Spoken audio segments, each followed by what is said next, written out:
Good day everyone. Let us discuss a new set of topic dito sa ating differential equation. We have here exact differential equation.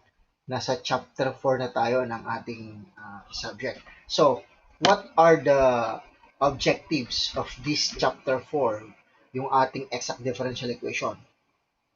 Una, after we done discussing this particular chapter, we will be able to define the exact differential equation.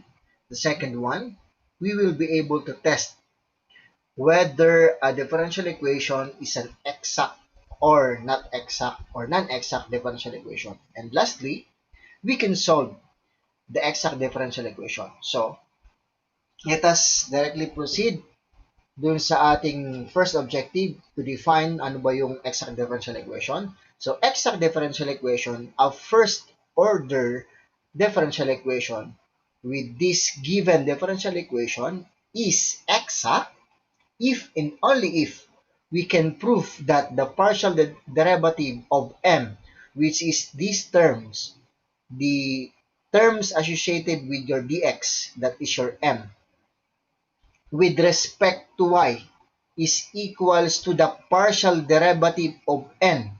Yung n mo, yun yung terms associated with your dy. Okay? Over or with respect to x. Pag na-prove natin that the two partial derivative of your m and n are equal, then that differential equation is an exact differential equation. So this is also the formula we will use in order for us to test the differential equation if that is an exact DE or not. So itong 1 and 2, yung ating first and second objective, we can learn from this particular equation. O ito yung ating magiging formula. Okay? So here, to test, kailangan nating ma-determine kung ano yung M, kailangan nating ma-determine kung ano yung N. So after determining that, we will substitute on these partial derivatives. We will differentiate partially yung m mo and we will differentiate partially yung n mo. If you are going to differentiate partially, meaning yung other variable mo, you will treat that one as a constant. Okay, let's say you are going to differentiate m with respect sa y, yung ibig sabihin nito, yung x mo, iti-treat natin siya as a constant. Yung partial derivative of n naman with respect to x, meaning yung y mo or yung other variable mo, except dun sa y mo, other than y, we will treat that one as a constant. Okay? Yun yung testing to the exactness of the differential equation. So after you test or after you prove if your differential equation is an exact differential equation, we have the solution that we're going to use. What is that solution? Ito na yon. We have this 4.2 solution to exact differential equation. That is our third objective for us to learn dito sa ating chapter 4 or sa exact differential equation natin. So, what is the solution to exact differential equation? Right? I will discuss directly yung concept before we give example dun sa ating testing of exactness, then proceed dun tayo sa ating solution to exact differential equation. So, before I give example, let us discuss first what is the solution to the exact differential equation. We have two methods that we are going to use in solving a differential equation or in determining a general solution or a particular solution of an exact differential equation. Meron tayong two methods. O, ano ba yung dalawang methods na yon? First, okay? Yung first method, if the DE is exact, so after proving yung DE natin, kung exact siya, ito na yung solution na gagamitin natin after this, okay? So, its solution is yung function mo in terms of x and y will be equal now to c. Kumbaga, yung solution mo that will be equate as yung f mo. We will assign that one as f. And that function or yung f mo, that is equal to c. where, tingnan tong ating new set of formula here. Partial pa rin ang gagamitin natin. The partial derivative of your function in terms of x and y with respect to x. Yan, with respect to x. That is equals now to m in terms of x and y. We all know that yung m mo in terms of x and y, that is the terms associated dun sa dx mo. Okay? Yun yung m in terms of x and y mo. Okay? And the partial derivative of another function, x and y, ito naman with respect to y naman siya. With respect to y. Partially. That is equals to n in terms of x and y. We all know that these terms is associated nung dy natin. Yun yung kasama ng dy. Okay? So, itong dalawang equation na to, itong magiging formula natin, yun yung magiging starting point natin for us to solve yung general solution. And we have 5 steps to do that. Let us proceed dun sa discussion nung 5 step for us to solve the general solution or maybe a particular solution, depends on the problem given, of an exact differential equation. So what are those steps? First step, let your partial derivative of f, yung function mo with respect to x, is equals to yung terms involved or associated ng dx mo will be your equation number 1. So, assign mo yon, equation number 1 yon after mo ma-determine kung ano yung m mo. Okay? Then, yung partial derivative mo naman ng function mo with respect sa y naman siya, which is your n in terms of x and y, associated this by yung dy mo, assign that one as equation number 2. Yun yung unang step natin. Mag-assign ka muna ng equation number 1 and equation number 2 dun sa given na differential equation after proving that that equation is an exact differential equation. Ito yung una. Okay? So, dun sa solution, ito yung first step natin. This is the first step in doing the solution. So, after assigning the two equation in terms of partial derivatives in terms of x and y, ang second step natin, we will integrate partially yung equation number 1 mo. Okay? Since we will just going to integrate partially yung equation 1 mo, which is that is with respect to x, ibig sabihin yung other variable mo, which is y, we will consider that as constant. Okay, remember that, So, since yung equation number 1 natin, with respect to x siya, so since we were going to integrate partially, dun sa equation number 1 mo, yung variable except dun sa x mo, yung variable y mo will be treated as a constant. Okay? Then after integrating that, you will consider that as your equation number 2. And take note of this. Introducing plus gy. If you can still recall, sa ating integral calculus or maging dun sa ating separable tapos homogeneous, after we integrate, diba? After integration, mag-add tayo ng plus c, diba? Magpa-plus c tayo. So, instead of adding arbitrary constant na c, since we just integrating partially with this, instead of plus c, mag-assign tayo as plus gy. Kasi yung gy natin, yun yung constant, di ba? Di ba ang y dito, i-treat natin as constant kasi we are integrating with respect to x. So, ibig sabihin, other than x, yung variable mo na hindi x, example, may involve na y, so yung y mo will be treated as a constant. So, kaya nagpa-plus g in terms of y tayo. So, this is also a constant. Yung gy mo will be a constant. So, plus constant or arbitrary constant or assigned as gy. We will understand this if we are going to fully understand what is gy pag nandun na tayo sa illustration ng example natin. So, but for the meantime, remember this gy. Ito yung kumbaga representation ng ating constant. Okay? So, gy. Yun yung after you integrate yung equation number 1. Okay? Of course, yung function mo, after mong ma-integrate, di ba, integrate natin yung equation number 1. You will going to cross-multiply yung partial derivative mo ng x dun sa right side. So, maiiwan sa left side will be yung partial derivative of your function or yung f mo.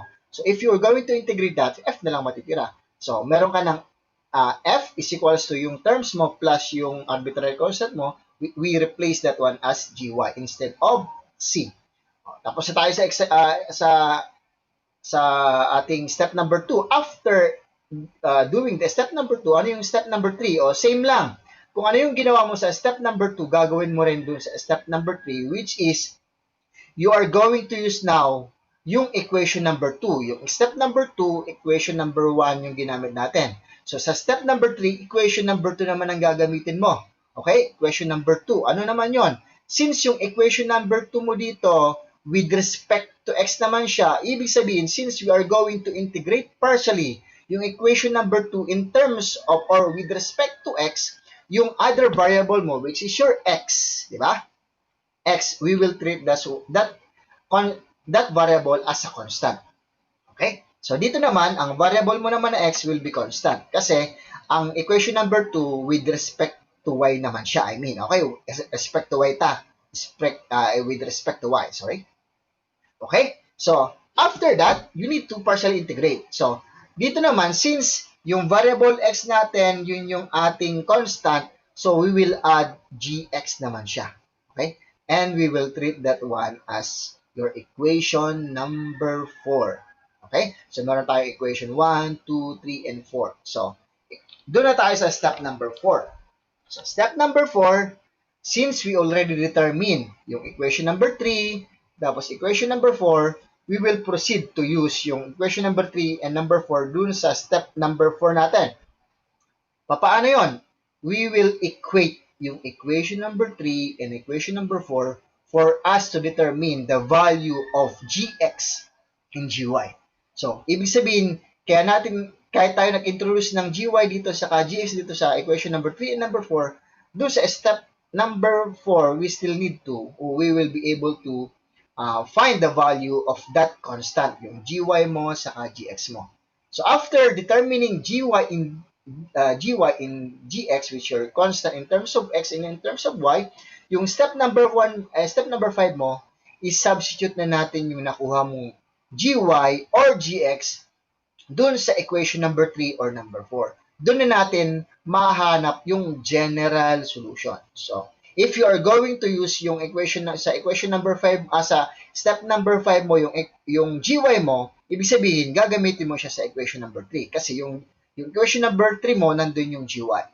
If you are going to use gx naman, gagamitin mo naman siya sa equation number 4 kasi nandun yung gx mo.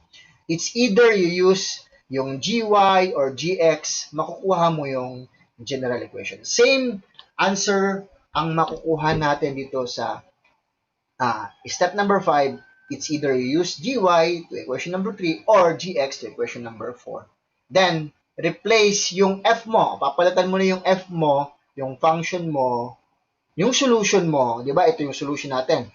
Papalitan mo na yung f mo ng c, ng arbitrary constant. So, magkakapato tayo ng equation or ng equation na meron ng arbitrary constant na c, which is already our general solution. So, yung step number 5 natin, doon na natin makukuha yung ating sagot na general solution. Hopefully, this is clear dun sa ating explanation on how to on how to test kung ang ating differential equation is exact or not. After testing, kung na-prove na natin na yung differential equation is exact, then we will proceed dito sa ating solution. Ano yung solution? Yung first method, ito yung 5-step na binigay ko. Okay? Then, ano ba yung second method? Yung second method, this will serve as the checking solution para dun sa ating first method. Bagaman, we can use the second method as the solution in determining the general solution of an exact differential equation. Maikli lang kasi yung solution na gagamitin natin dito sa second method. I mean, this is the shortest way in determining the general solution or particular solution ng exact differential equation. Itong second method natin. So, Paano ba yung second method? So, step number 1, we will take yung direct integrable terms dun sa m, yung terms na associated mo sa dx, tapos yung n mo naman, yung terms naman na associated mo naman dun sa dy. Kukunin mo yung kung ano man yung direct integrable doon. Okay? Di ba? Ang direct integrable doon, yung terms mo nakasama. Yung x term mo, dapat kasama siya ng dx. Yun yung direct integrable. Okay? Yung kung may kasama na siya mang dy, ibig sabihin dapat ang kasama niyang terms naman, lahat naman siya y. Yun yung direct integrable terms. X kasama ng dx, y kasama ng dy. Kung may other variable ka man, let's say t, dapat kasama ng dt. Okay? Z, dapat kasama yung dz.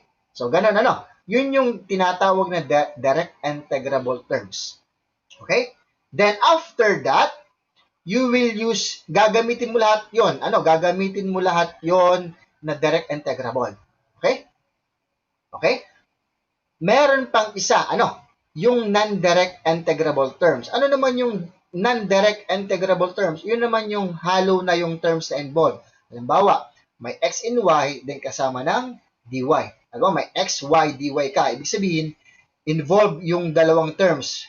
Non-direct integrable yun kasi may magkahalong variable na. Yung dy mo, may kasamang x at may kasama siyang y. So, non-direct integrable term yun. Okay? Kung dx naman, ibig sabihin, kung non-direct integrable naman yung dx mo, kasama naman siya is yung may y siyang involved. X and y, and dx naman yung involved siya. O, yun yung non-direct integrable. Yun yung variable na magkakahalo na let's say x and y kasama ng dx, x and y kasama ng dy. Non-direct integrable naman yun. Doon sa term na yon, let's say meron kang isang term ng dy, may isang term ng dx, ano, may isang doon sa equation mo, may isang term in terms of dy, may isang terms in terms of dx. You will choose only one. Okay? Pipili ka lang ng isa doon na gagamitin mo para mahanap mo yung general solution. Ano? Para mahanap mo yung general solution. Pero yung direct integrable mo, gagamitin mo lahat yon. Ano? Tandaan to, ano? Take all. Ibig sabihin, lahat ng term or direct integrable terms na involved dun sa equation mo, gagamitin mo lahat yon. Pero pagdating dun sa non-direct integrable, pipili ka lang ng isa dun sa terms. Ano? Halimbawa, ang involved dun is isang dy, isang dx. O pili ka lang, it's either you use dx or you use dy. Paano pag halimbawang dalawang dy, dalawang dx? O ibig sabihin, dalawang makukuha mo dun.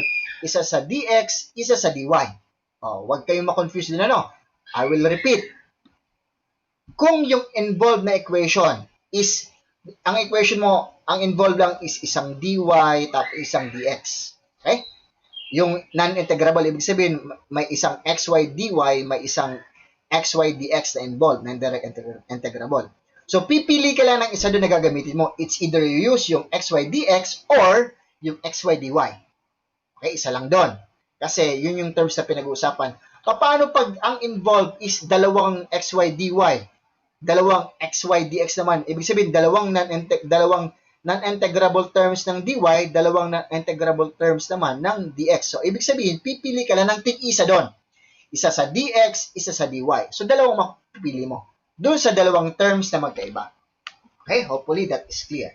So, after choosing or selecting yung direct integrable, tapos non-direct integrable, you will do yung partial integration. Okay? Doon, after mo mapili, you will use yung partial integration, which is, pag sinabi natin partial integration, yung ating gagawin dito, ang ibig sabihin dito, yung other variable mo na involved, you will treat this one as a constant. Let's say, dx yung involved. Yung y doon, you will treat as constant. Dx naman yung involved. Pag mag-integrate ka, ibig sabihin, yung y mo naman, we will treat that as a constant. Okay? Kagaya ng explanation ko kanina doon sa first part ng ating topic. So, this is the formula that we're going to use. Integrate all the direct integrable plus yung kung isang dx lang, isang dy lang ang involved dun sa non-direct integrable, pipili ka lang ng isa. Kung dalawang dx at dalawang dy ang nandun sa non-direct integrable, pipili ka ng tig-isa dun sa dalawang terms. O, i-integrate mo yon. Okay? Ipa-plus mo yon, non-direct integrable plus direct integrable plus non-direct integrable. And that is equals to the integral of 0. So, integrate this, then we will come up dun sa ating general solution na hinahanap. Yun yung second method.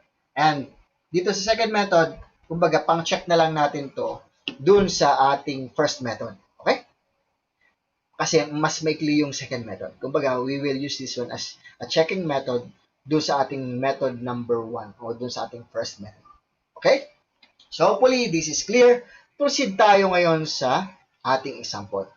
Magbibigay muna ako ng, for example, in testing exact differential equation. Ma-determine natin dito kung exact ba siya or non-exact ba siya. Yung testing. Ano? Yung testing. Okay, andito na tayo sa example number 1.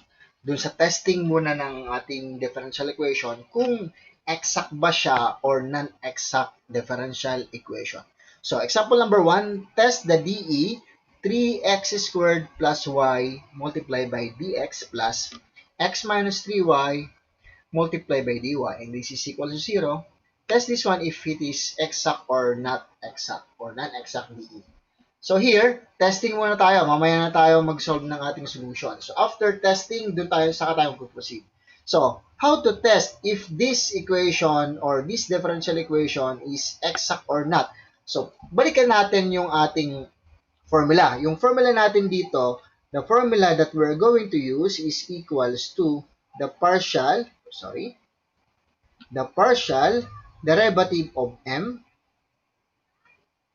with respect to y, and this is equals to the partial derivative of n with respect to x. Ito ang kailangan natin i-prove. Diba? Ito yung how to test the exactness, to test the exactness of the differential equation. Okay?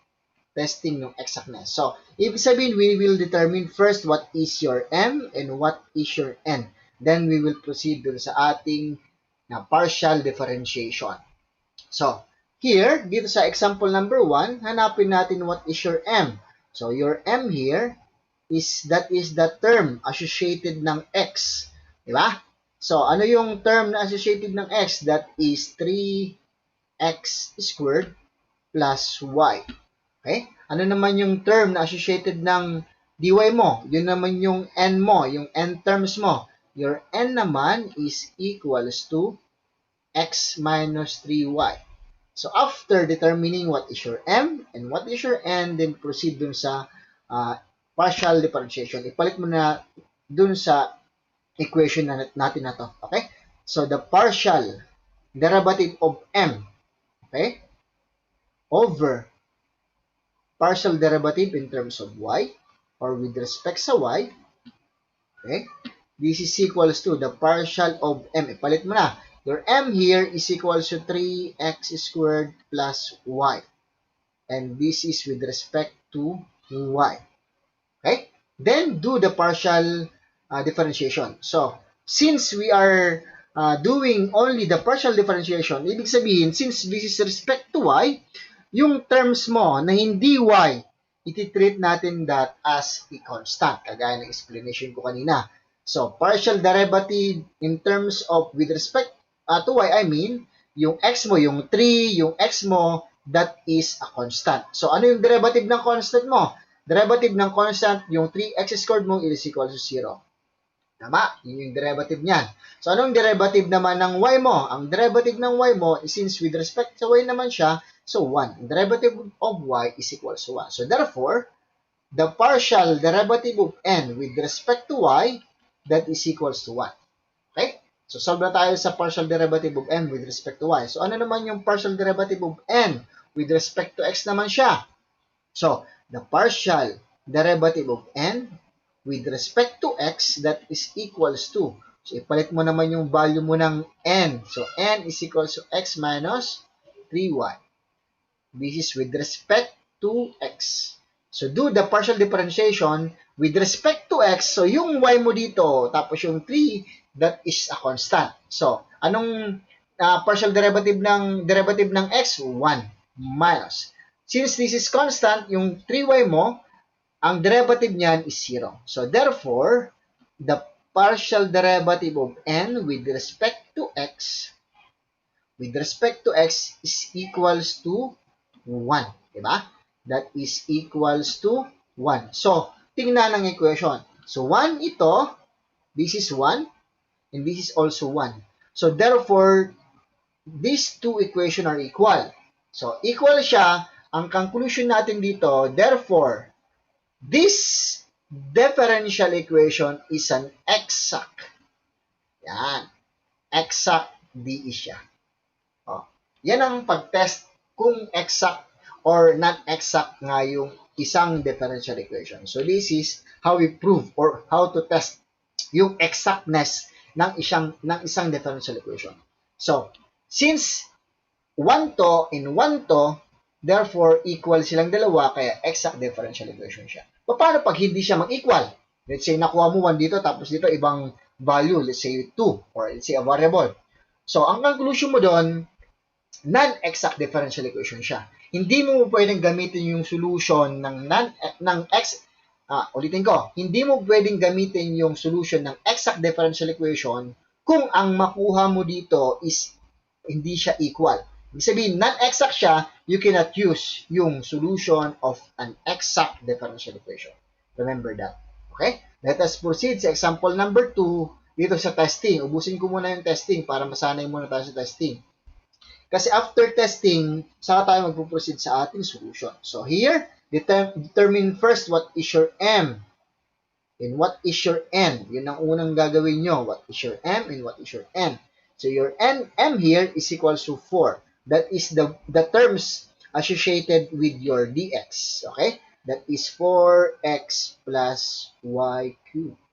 Ano naman yung N mo? That is a term associated with your dy. Okay?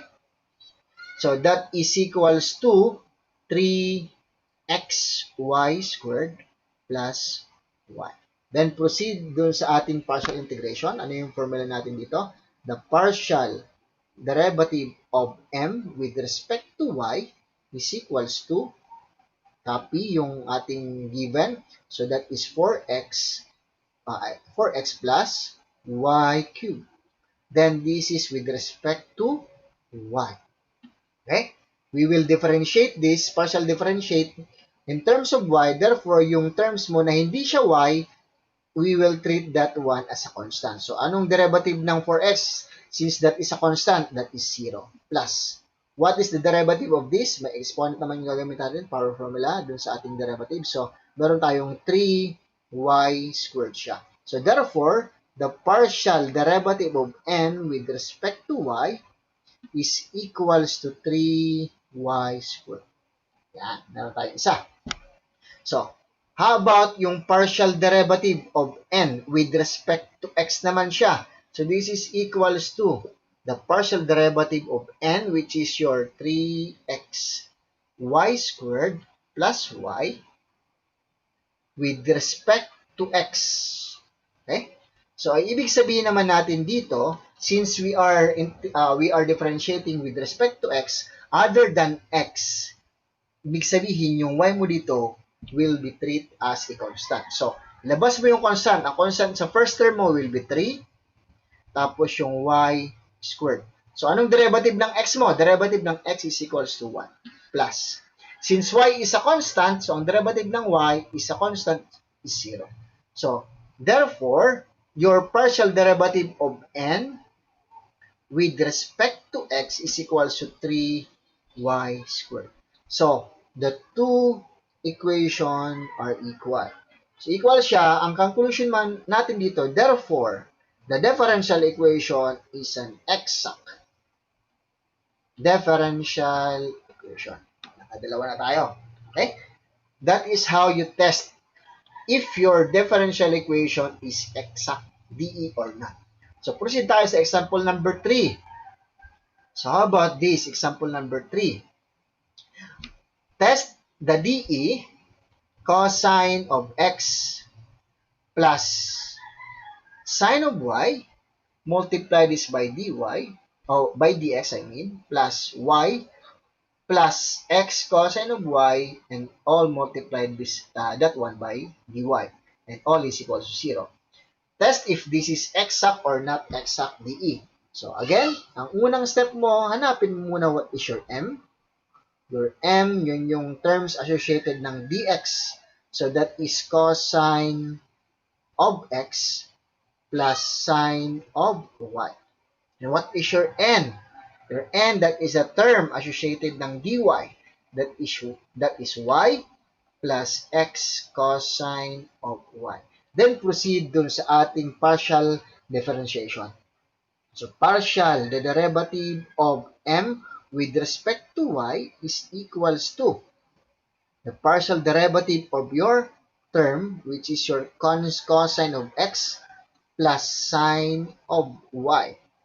This is with respect to y.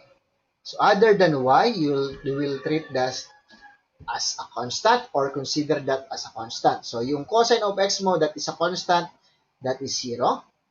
Anong derivative ng ating sine? Derivative of sine of y is cosine of y.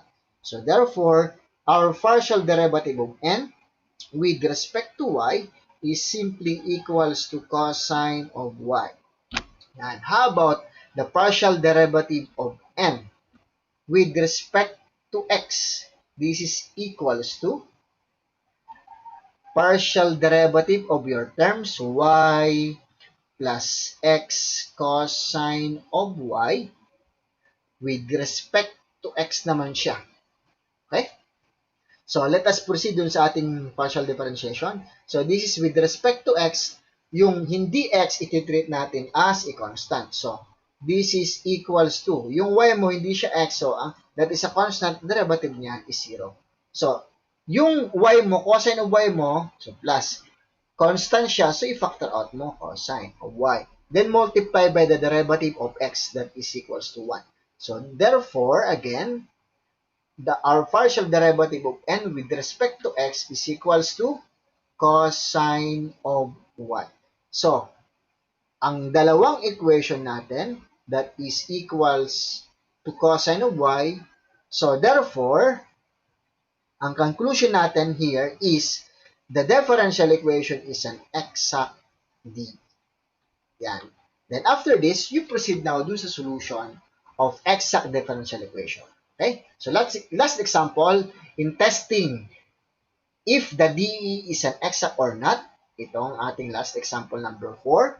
So let us again proceed determining what is M.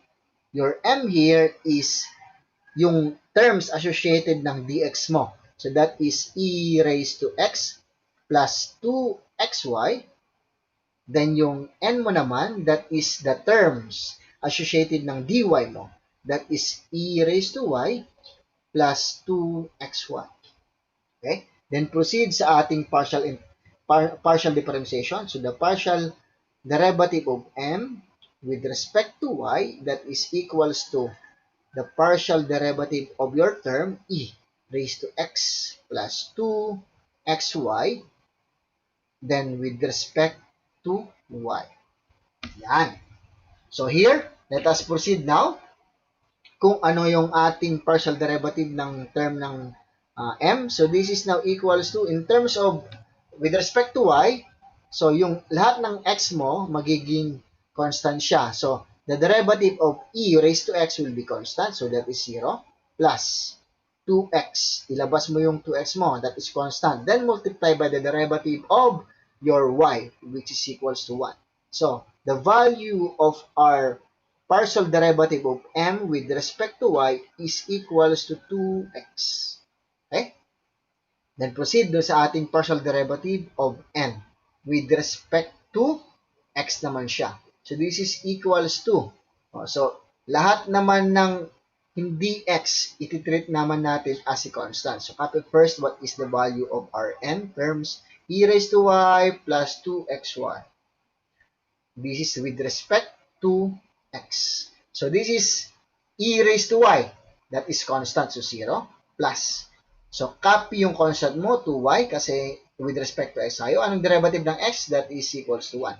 So, this is equals to 2y. So, this is our partial derivative of n with respect 2x. So, tingnan.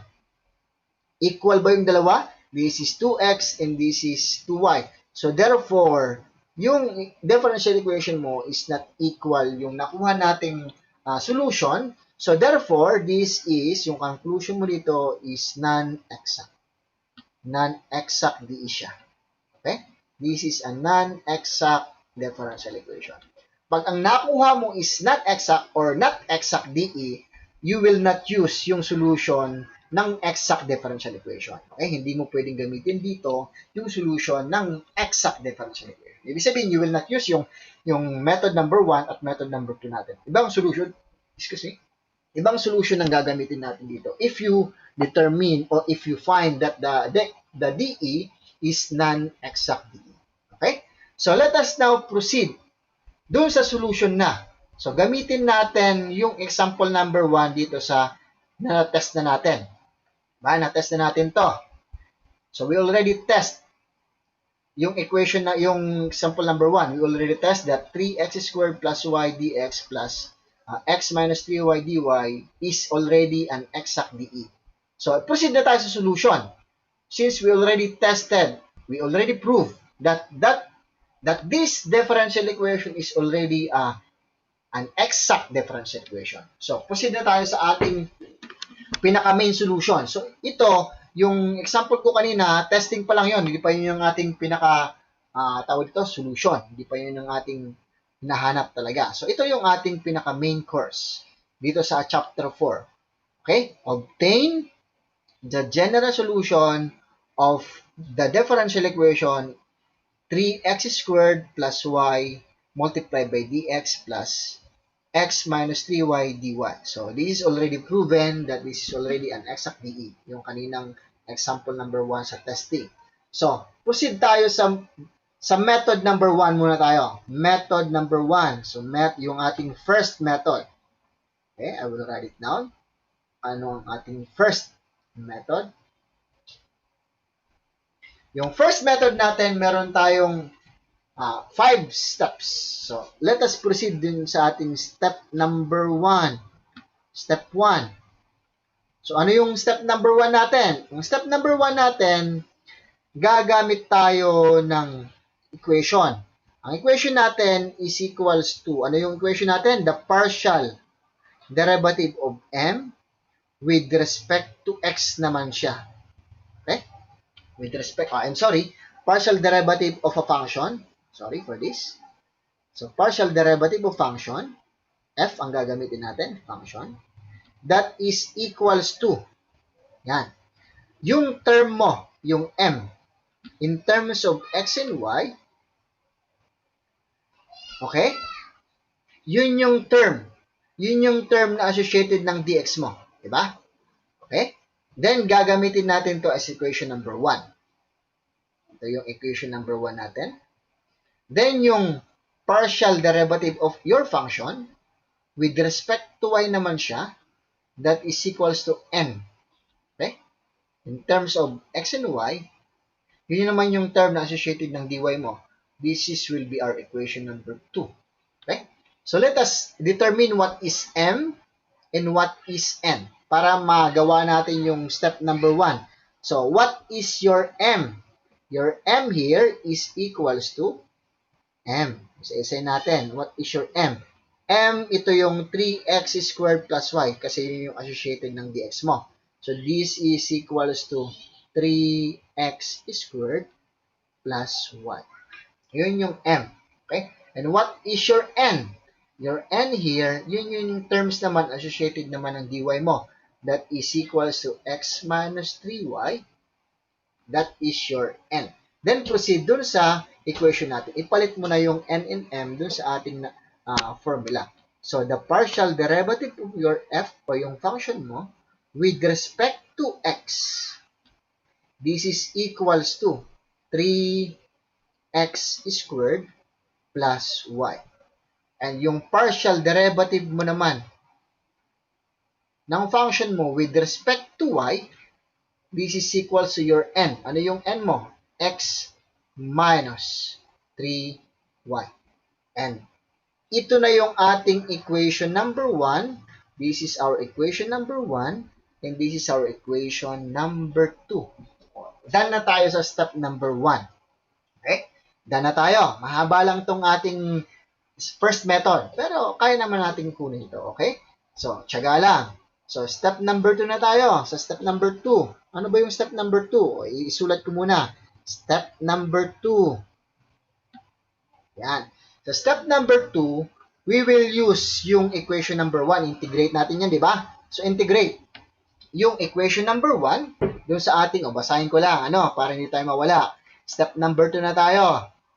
Step number 2, we will partially integrate yung equation number 1, then we will treat the other variable as a constant. So, di ba? Ito yon, step number 2. Partially, we will integrate yung equation number 1 since with respect to x yung equation number 1, yung variable y mo will be treated as a constant. So, doon tayo mag-a-add ng plus gy. If you still recall, kakasabi ko lang kanina. So, let us proceed doon sa ating step number 2. Okay? So, na yun.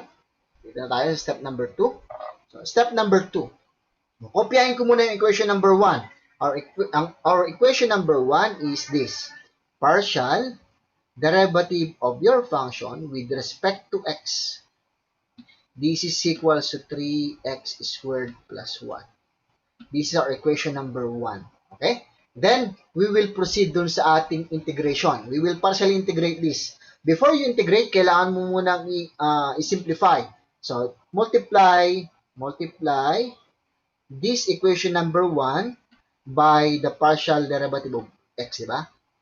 Para mag-out tayo sa integration na solution. So, multiply this. Magkakaroon na tayo ngayon that this is now equals to partial derivative of x multiplied by partial derivative of the function over the partial derivative of x. Makakancel out na yung ating partial derivative of x. So, this is, ang matitira na lang dito is partial derivative of your function. So, this is equals to 3x squared plus y. And this is all multiplied by our partial derivative of x. Or simply, mag-integrate tayo dito. Okay? So, then proceed sa integration. We will integrate. Ito yung step number 2 natin. Okay? So, before integration, i-distribute muna natin yung derivatives para mas maayos. So, this is the partial derivative of f. This is equals to 3x squared. Multiply this by, ihiwalay ko na yung constant para mas maayos na Ihiwalay ko na yung constant. Constant natin dito is 3. Okay? Then plus, yung constant mo dito will be y. Then multiply, kulang ako ng partial derivative. So, partial derivative of your x. Then plus y. Then partial derivative of x. Distribute mo lang naman yung partial derivative dito sa loob ng parentheses. Lagyan ko ng space kasi kailangan natin siyang integrate. So, integrate. Nirange ko lang, integrate. Yan.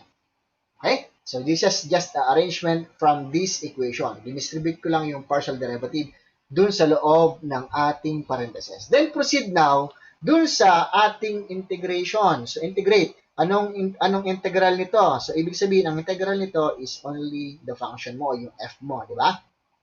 3 is a constant, so 3 is a constant. So, x squared dx, ang integral niyan is x, yung power formula. 2 plus 1, yung n mo is 2. 2 plus 1 will be 3 over n plus 1, or your 2 plus 1 is equal to 3. And this is plus. Since your y, tanda na, partial integration lang tayo. Kaya yung other constant mo, yung other variable mo, i-treat natin as constant. Paulit-ulit kong sinasabi para hindi nyo makalimutan. Kasi usually, nagkakaroon ng kalituhan ang mga estudyante dyan. Nalilito kung alin yung magiging constant nila. Okay? Pag nag-integrate ka, in terms of x, ibig sabihin, yung other variable mo will be treated as a constant. So, since this is constant, y is a constant, copy mo lang. Then, integrate mo yung x mo. Ang integral ng x is, ang dx is x. So, this is simplified. 3 divided 3 will be 1. So, our function now here, your f, is equals to x cubed plus xy, then plus Magpa-plus tayo dito pa lang, kaya pwede na tayo mag-plus. Since nag-integrate tayo in terms of x with respect to x, so ang i-add natin dito is plus gy. Ito yung replacement ng ating constant, arbitrary constant. Gy siya, okay? Na-explain ko naman to kanina. So this is plus gy. This is now our third equation, okay? This is our equation number 3. Nakuha natin yung equation number 3 sa step number 2. So, proceed tayo sa step number 3. So, sa step number 3, kunin naman natin yung equation number 2.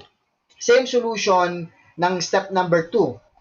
But, ang gagamitin naman natin yung equation number 2, which is this one, x minus 3y. So, i-copy ko muna yung given ng equation. So, step number 3 tayo. Step number 3. The partial derivative of your function over the partial with respect to y naman tayo, okay? Di ba? Y. And this is equals to x minus 3y. This is yung ating equation number 3. Di ba? Yung number 2, Number 2, ito yung equation number 2 natin. The partial derivative of the function with respect to y is equals to x minus 3y. Okay?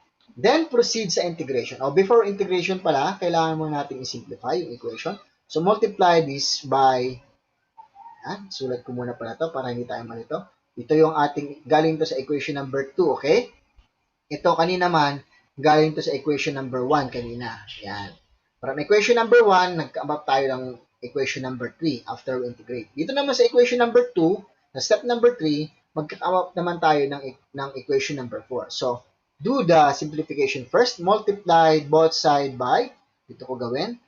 So, the partial derivative of f with respect to y is equals to x minus 3y.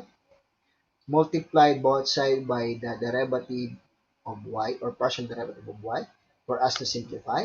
So, this is equals to partial derivative of the function na lang matitira and distribute this. So, meron tayong x multiplied by the partial derivative of y minus 3y multiplied by the partial derivative of y. Yan. Then proceed dun sa ating integration. So integrate now. Integrate. Okay. Since x is other variable than y, so treat that one as constant. Integrate mo lang yung in terms of y. Same thing here.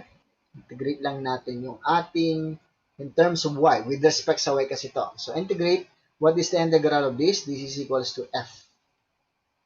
So, constant yung x mo, copy. Then, the integral of y, that is simply, the integral of the partial derivative of y is simply y, minus 3. Then, this is y squared over 2. Okay? Power formula, integral. Then plus, since with respect to x siya, with respect to y, so we will add g with respect, ang concept natin as yung x, gx naman siya. Okay? So this is now our equation number 4. Yan. Okay, equation number 4 na tayo. So since this is already, wala naman tayo pwede pang i-simplify, so ito na yung equation number 4. Okay? So, equation number 4 and equation number 3, meron tayo. Step number 4 na tayo. Ano ba yung step number 4? Step number 4. Yan. Ito ko na isulat. Step number 4. Sa step number 4, we will equate. Balikan natin ulit. Saglit. Kung ano yung nasa sa step number 4. Step number 4, we will equate yung equation number 3 and equation number 4 for us to determine yung gx tapos gy. Okay? So, let us now proceed dun sa ating step number 4. So, step number 4, equate na natin siya. Yung dalawa nating nakuha ang equation number 3 and number 4. So, equate.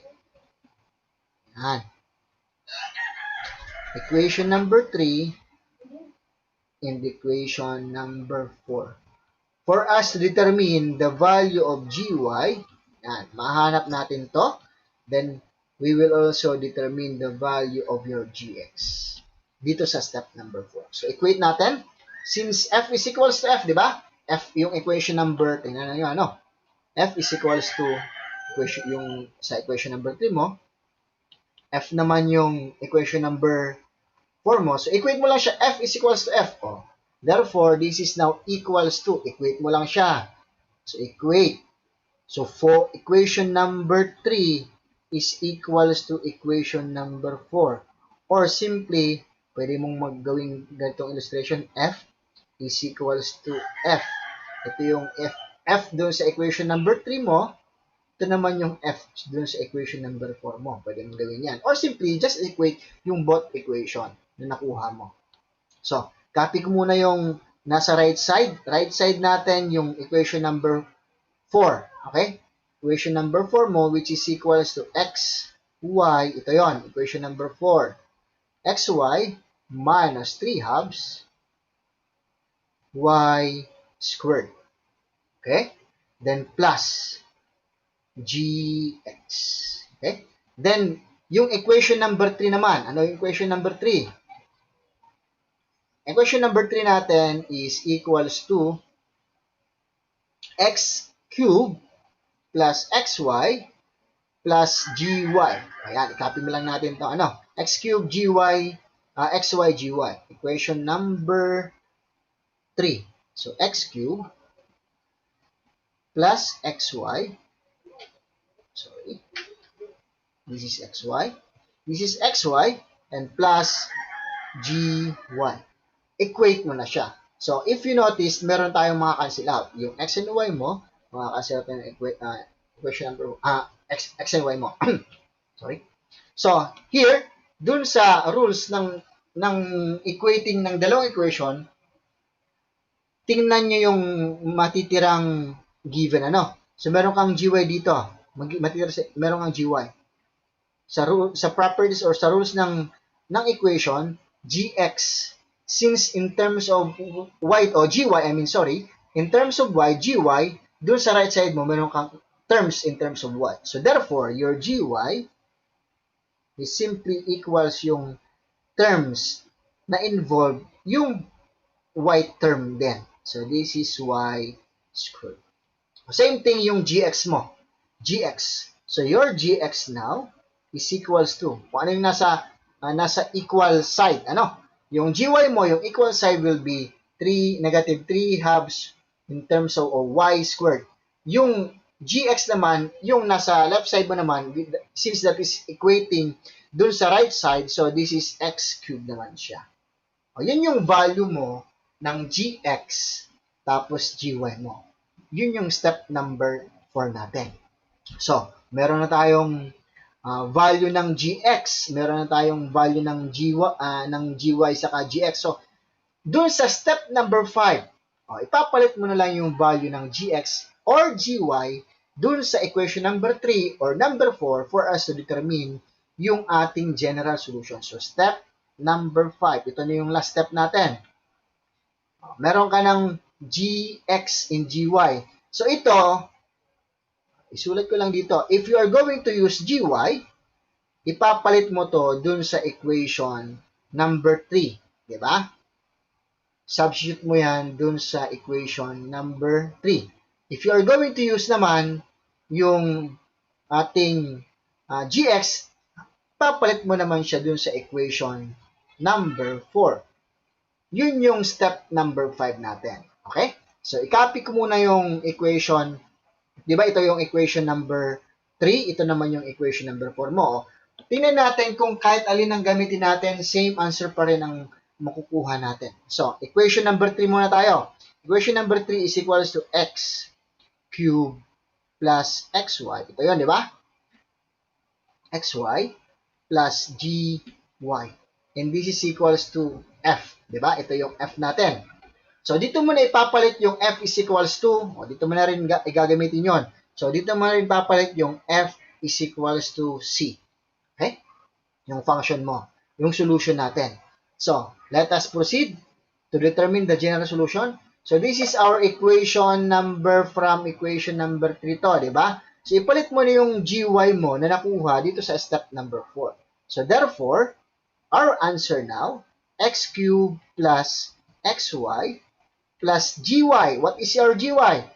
our gy is equals to negative 3 over 2 or 3 halves y squared.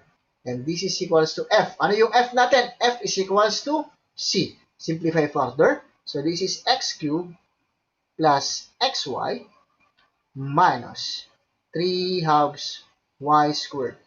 And this is equals to c. So meron na tayong general solution. Bakit general solution na to? Kasi we have already our arbitrary constant. So this is our general solution. So but pwede pa natin itong i-simplify. So simplify further this, multiply, tanggalin natin yung fraction, multiply this by 2, lahat ng terms, to simplify. So this is equal to 2x cubed plus 2xy minus 3 halves multiplied by 2, this is equal to 3 kasi makakancel out na yung 2. Diba? O, wala na yung 2 natin dito. So, this is 3y squared and this is equals to c. This is now our general solution. Ito yung sagot, pinaka-main answer natin in determining the solution of the exact differential equation. This is our general solution. Simplified na to. This is already simplified. So, ginamit natin dito yung gy, pinalit natin dun sa equation number 3. How about kung gamitin natin yung gx, ipalit naman natin dun sa equation number 4. Kopyahin ko muna yung equation number 4. Equation number 4 is equals to this one. Ito yun. This is our equation number 4. xy minus 3 halves y squared. Okay? Plus, ano siya? Plus, that is plus gx naman siya. Okay? xy. So, gamitin ko yung ating equation number 4. Using equation number 4 naman siya. So, that is xy minus 3 halves y squared plus gx. Diba? Galing to sa equation number 4 natin. Ito yung equation number 4. Okay? Equation number 4. Okay? So, ipalit mo na yung value. This is equals to f. Diba? Function. So, ipalit mo yung gx mo. What is our gx? Our gx is equals to x cubed. Ipalit mo yung x cubed. So, this is now equals to xy minus 3 halves y squared plus gx is equals to x cubed. And ipalit mo na rin yung f as equals to c. So, then simplify. Further, ito na yung ating pinaka-main na answer. Multiply this both side by 2. Dito ko nasagutan. Multiply by 2. So, we have 2xy minus, cancel out na yung 2. So, meron kang 3y squared plus 2x cubed. And this is equals to, ito pala, since you multiply 2, yung, ito, tanda na, 2 times c is simply c pa rin naman siya. Kahit 2 times c is 2c, since this is constant, arbitrary constant, c pa rin naman yung magiging sagot mo. Same thing yung mangyayari dito. 2 times c is simply equals to c, or constant natin, arbitrary constant. So, i-arrange mo na lang. So, arrange natin, unahin natin yung x cubed, 2x cubed, then 2xy minus 3y squared. And this is equals to c. If you check, same answer lang yung nakuha natin. Ito yung ating general solution. Ginamit natin dito yung equation number 3 and gy. Ito naman ginamit naman natin yung equation number 4 and gx naman siya. Same value of general solution ang dapat yung makuha. Okay? Hopefully this is clear. Dito sa ating solution. Sa first method pa lang to. First method. This is the first method. Okay? So let us proceed dun sa ating second method. Okay, let us now proceed dito sa ating second method in determining the general solution of an exact differential equation. Continue ko lang ano.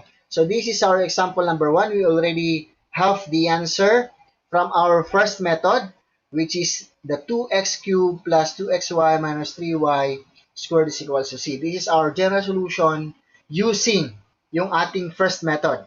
Same problem lang. So, how about using yung second method natin? Dapat mag-come up tayo ng the same value ng sagot. Okay? Ito rin dapat makuha nating answer. So, let us proceed dun sa steps. We have 2 steps that we will use. Yung step number 1, determine first kung ano yung lahat ng direct integrable terms or simply yung DI natin, direct integrable, lahat, all. Then, so, dun naman sa non-direct integrable terms, kukuha ka lang ng isa. Kung dalawang terms yung involved, it's either dx or dy. Let's say, kung dalawa yung dx mo, dalawa yung dy mo naman dun sa non-integrable, pipili ka ng tig-isa ron. Okay? Since dito tayo sa example number 1, let us check kung ano yung direct integrable, tapos kung ano naman yung non-direct integrable terms natin. So, I already wrote yung ating given equation. Proceed. Ang unang step mo, distribute mo muna. You need to distribute first yung dx sa loob ng parentheses, distribute yung dy sa loob ng parentheses, or simply multiply lahat ng derivatives sa lahat ng terms. So, dx multiplied by yung terms mo, 3x squared multiplied by dx plus y multiplied by dx plus x multiplied by dy, then negative 3y multiply this by dy. And this is equals to 0. Yan. So, anong sunod mong step? Dito ka na kukuha ng di saka ndi or simply your direct integrable saka non-direct integrable. Yung direct integrable, yun yung term na walang kahalong ibang variable. Let's say dx siya. Ang kasama dapat niya is x lang. Term na x, I mean variable na x. So, ito, this is a di. Yan. Ito naman, dy, dapat kasama lang niya is y din. So, this is also a di. Yan. So, kung mapapansin nyo yung middle terms natin, middle terms, y dx, x dy. Since magkaibang variable ang kasama ng derivatives mo, ibig sabihin, this is our non-direct integrable terms mo. This is our NDI. Yan. So, dun sa step number 1, pipiliin mo lahat ng DI mo. So, ibig sabihin, you will get this, you need to get this. Pero dito sa non-direct integrable, since isa lang naman yung term na involved na dx sa non-direct integrable at isa lang naman yung term na involved dun sa non-direct integrable na dy, pipili ka lang, it's either ito or itong x dy mo. It's either you use y dx or x dy. Kahit alin sa dalawa, pwede mong piliin. Okay? So, let us now proceed dun sa arrangement. Arrange mo na. So, here, you need to do the integration, di ba? So, ang arrangement nito, direct integrable plus yung selected mo na non-direct integrable. Okay? And this is all equals to 0. So, let us now select or let us now write all the direct integrable. So here, we have direct integrable 3x squared dx plus yung negative 3y dy mo. Ilagay ko muna sa loob ng parentheses para hindi nakakalito. 3y dy. Ito na yung lahat ng direct. Kailangan mong kunin yun, lahat ng direct. So, plus. Dito sa non-direct, pili ka lang ng isa. Since ang involved sa dx isa lang, ang involved sa dy isa lang, so isa lang ang pipiliin mo. It's either you choose y dx or y dy. So, piliin ko yung x dy. So, this is x dy. And this is equals to the integral of 0. Ito yung step number 1. So, proceed dun sa step number 2, which is your integrate mo na partially yung equation mo. Step number 2. Integrate mo na. Integrate partially. Pag partially, ang ibig sabihin nun, you just need to integrate yung term mo na yung term, yung involved na term na hindi derivatives, you will treat as a constant. So what is our equation here? So our equation here is equals to, i-simplify ko na, tanggalin ko na yung parentheses, ito, tanggalin ko na. So let us factor out yung constant niya. Ang matitira dito is x squared dx. Factor out ko na yung negative sign, pati yung 3. Since this is direct integrable. Okay? Then plus. Factor out mo na yung constant mo since you need to partially integrate. So, dy mo ang matitira doon. Yung x mo will be constant. Okay? So, this is the integral of 0. Next, proceed now dun sa integration. So, the integral of this is 3x power formula, n plus 1, or 3, or 2 plus 1 is 3, over n plus 1, 3 pa rin, minus 3. So, power formula again, y, n plus 1 is 2, n plus 1 is 2. Okay? Plus. X will be constant. So, ang integrate mo lang yung dy. So, the integral of dy is simply y. And this is equals to c. Simplify. So, this is equals to, cancel out na yung 3 mo. So, this is x cubed minus 3 halves y squared plus x and y.